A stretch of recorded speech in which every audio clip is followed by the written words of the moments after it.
We're exceptionally pleased today to have a distinguished member of the United States Congress join us. Congresswoman Debbie Dingell represents the 12th District of Michigan in the United States House of Representatives, which includes the city of Ypsilanti, Ann Arbor, and southern Wayne County. In Congress, she serves on the Energy and Commerce Committee. Before election to Congress, Congresswoman Dingell served as chair of the Wayne State Board of Governors, where she informed me as we were coming to the stage they did not require her to wear a hat, after a long career with General Motors. She was president of the General Motors Foundation and served as a senior executive in public affairs for GM. Congresswoman Dingell is nationally recognized as an advocate for women and children, working with determination and compassion to support beneficial programs and initiatives. She has made it a priority to be a voice in the Midwest on issues that matter most for working families. She focuses on forging bipartisan solutions to grow manufacturing, improve access to quality health care, and to support seniors and veterans, as well as working to improve continuously K-12 and higher education. Those who know her can attest to Congresswoman Dingell's extraordinary energy, her endless optimism, and is truly a champion for the great state of Michigan. I am honored to present to you today as our commencement speaker, the distinguished Congresswoman Debbie Dingell.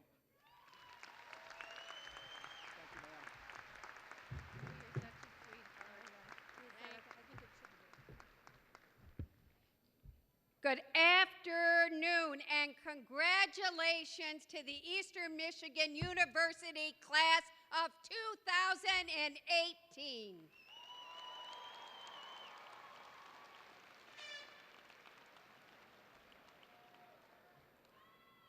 And let's have a round of applause for all the family and friends in the audience who have been the support system behind your achievement today. Let's hear it for them.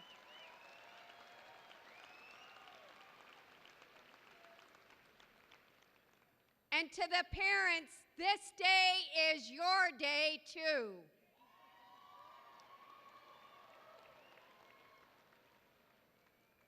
And to the members of the faculty and the staff in the audience who have helped this class along the way, thank you for your time and commitment to the success of these outstanding graduates. Let's hear it for them. You're here because of them.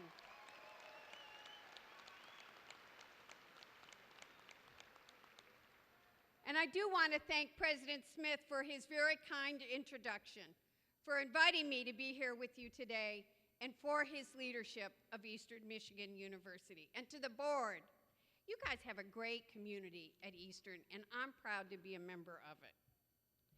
Most of all, I'm honored to be speaking to you this afternoon as a friend of Eastern University.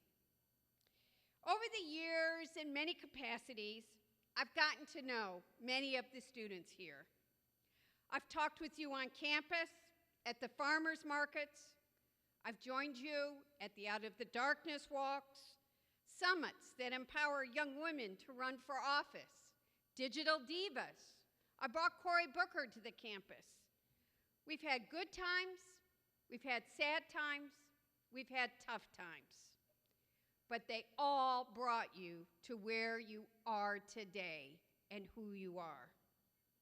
You inspire me with your talent and your ambition, your sense of purpose, your pursuit of self-improvement, your commitment to your peers and community, and your ability to balance all of your responsibilities with the effort you've put in to earn your degree and forge a great future. Somehow along the way, you've also managed to pursue prestigious internships, work, student teaching, participate in extracurricular activities. And today, all of your hard work and sacrifice has paid off.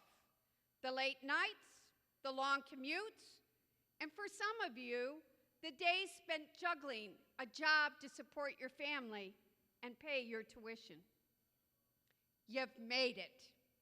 Your degree means you'll leave this campus today prepared to continue the next step in that journey of life and excel in your career. It means expanded opportunity and more choices for yourself and your family. Some of you may be the first in your family to walk across the graduation stage. That's a huge accomplishment, and you should be proud.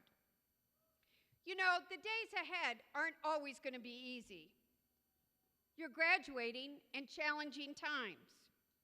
You're entering a job market in an era of strapped budgets and limited resources, when our economy and the jobs it supports are shifting and transforming at a rapid pace. You live in Michigan, so you already know this. You're going to face bumps and potholes along the way. It may take you longer than you anticipated to find that job you want. It might be harder to get that raise or that promotion. And sometimes you may not think you're making the impact that you want to be making right away. But don't forget who you are, what you have, and that you are well equipped to handle whatever is coming your way.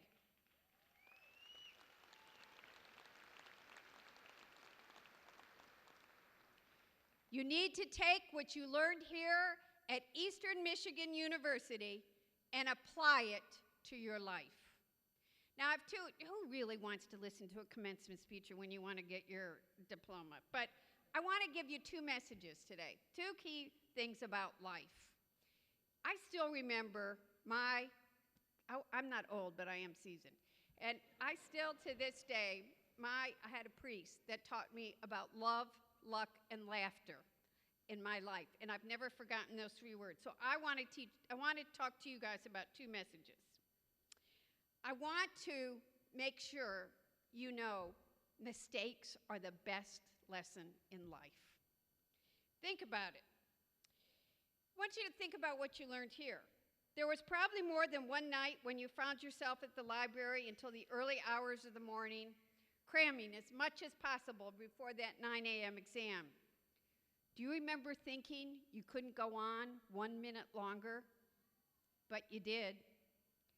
Are you nervous about leaving this environment you've come to know, your friends, the community, and making a new home in a new city?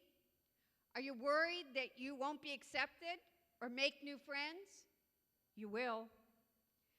What if you couldn't handle what your new boss throws at you? What if you struggle and make mistakes? What if you stumble? You know what? You're going to. That's life. But you'll pick yourself right back up and keep going. You will.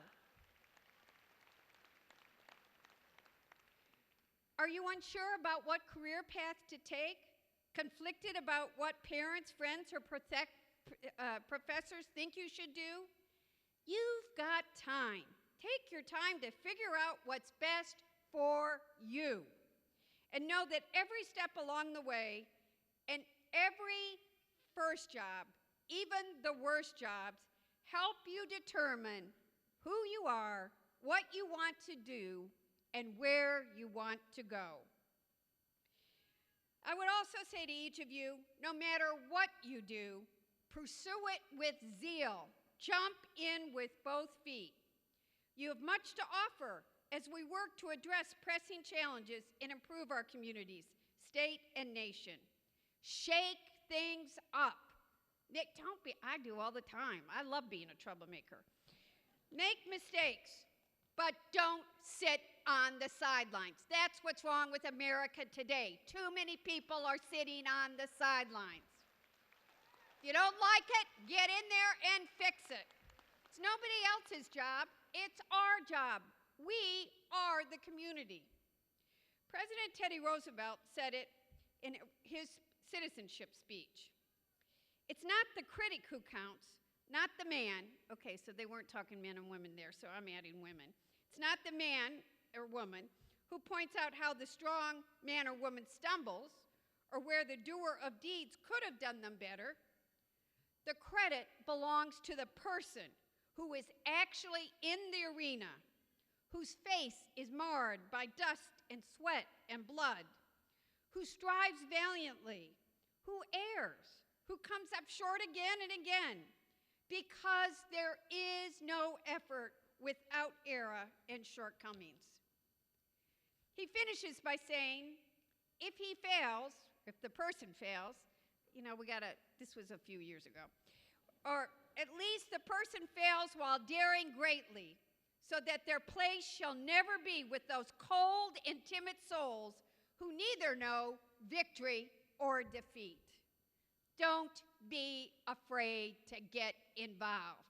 That is where our future lies. My advice to you all is never to be afraid of defeat. Take risks. Put yourself out there. 9 times out of 10, you're not going to get a raise if you don't ask for it. You're not going to get a job you don't pursue, and you're not going to be asked your opinion if you don't offer it. Don't be afraid to fall down. There's an opportunity in mistakes. Stick your neck out. Learn from them. That's how you're going to grow as professionals, and that's how you're going to grow as individuals. My motto is Henry Ford's, who wisely observed, failure is the opportunity to begin again. And now, my second message, which is my biggest bugaboo in life.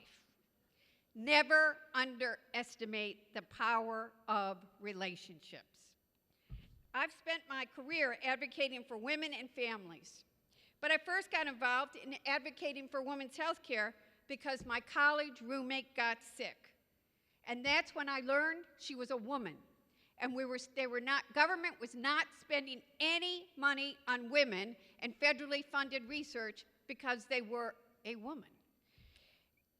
It was personal.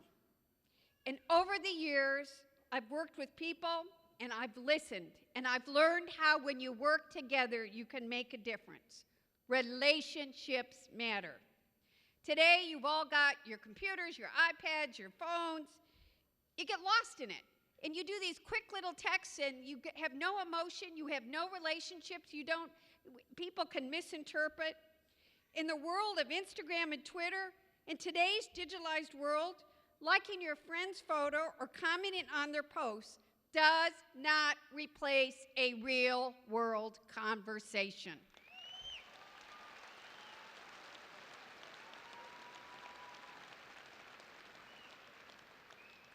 As you go into the world, I want you to really think about this. How can you connect with someone every single day? Whether it's a friend, a family member, somebody you pass on the street, somebody you work with. And this week, yesterday was the anniversary of Columbine, and I was telling some of my friends here, I watched a movie. I watched the Raw Columbine film with the father of the first student that was killed at Columbine. They've started a group called Rachel's Challenge. And the difference you make, if somebody's having a hard time, if somebody's being bullied, somebody's being discriminated against, if you just put out your hand, if you smile at somebody, just think of the difference a random act of kindness can make in transforming this world. A friend of mine I was invited to go to Texas today, and I said, I'm going to my community, Eastern. My friend Barbara Bush is being buried right now, or the funeral is. She taught me this when I married John Dingell many years ago. She's older than I am, but she was a mentor. I was a young wife. She taught me a lot of very pragmatic advice. Never lose sight of the fact that the most important yardstick of your success will be how you treat other people, your family, your friends, and coworkers, and even strangers along the way. Take time to be kind, to connect with another human being. And when I tell my staff, call somebody, and then I figure out that they just, I'm like, pick up the phone and have a conversation. There's a difference between typing 5 words and really talking to somebody about their insights and perceptions.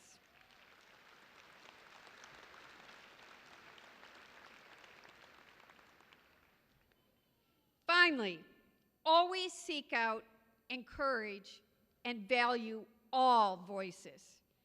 At a time when our country is divided, when we too often go to our corners, talk to people who think like us, look like us, and consume only the news that they feel is fit for their views, it's not okay. The university is a place that encourages free expression and difficult discourse. Take that lesson from here as you go out into the community. Look around you. Look at the beautiful dynamic melting pot of races, religions, backgrounds, sexual orientations in this room. You've spent the last 4 years learning from one another, challenging each other, and getting to know one another. You've tried each other's foods, heard new languages, met each other's families. You've been exposed to new cultures and ways of thinking, and maybe an injustice that you never knew existed. Be here, learning together, growing together, finding comfort outside of your comfort zone. You've seen the importance of civil discourse, of challenging each other, and of taking time to understand one another. And now more than ever, we need you to take that knowledge and understanding into the real world. Not that this isn't the real world, but you know. Today we have a constant pitch of anger and of political antagonism that never goes away, and quite frankly, it's not okay. I think the American people are tired of partisan bickering, and I need you to get out there and fight it. We have a problem talking across divides because we don't slow down, listen, and have conversations. God gave us 2 ears and 1 mouth for a reason. Remember that. We need you, our next generation of leaders, to help bridge that divide. This nation is great because of its diversity, and our democracy is better and stronger when all voices are equally heard, when we stand up for one another, speak out against injustice, and lift each other up.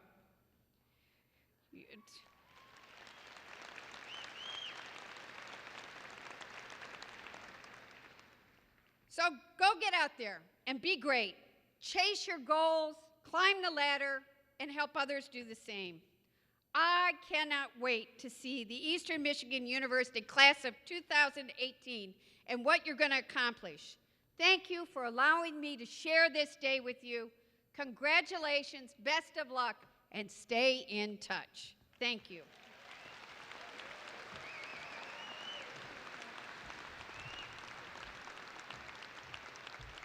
Was I supposed to stay up there? We're good. Thank you, Congresswoman Dingell, for your advice, your encouragement, and your common sense message. It is the right of the Board of Regents to grant an honorary degree to individuals who have distinguished themselves and whose contributions and meritorious service and other achievements bring them the highest esteem of their colleagues and throughout their communities. I now call upon Regent James Webb to confer the degree. Dr. Rhonda Longworth, our Provost and Executive Vice President for Academic Affairs, and Dr. Steve Pernacki, Interim Associate Dean of the College of Arts and Sciences, will assist Chairman Webb.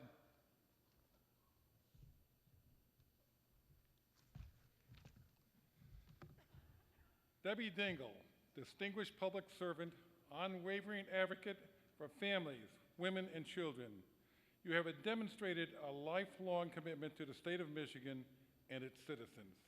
With your extraordinary leadership, determination, and energy, you have worked relentlessly to forge opportunities that will have lasting impact on future generations. Upon the recommendation and authority of the Board of Regents of Eastern Michigan University, we are proud to confer upon you, Debbie Dingell, the honorary degree Doctor of Public Service.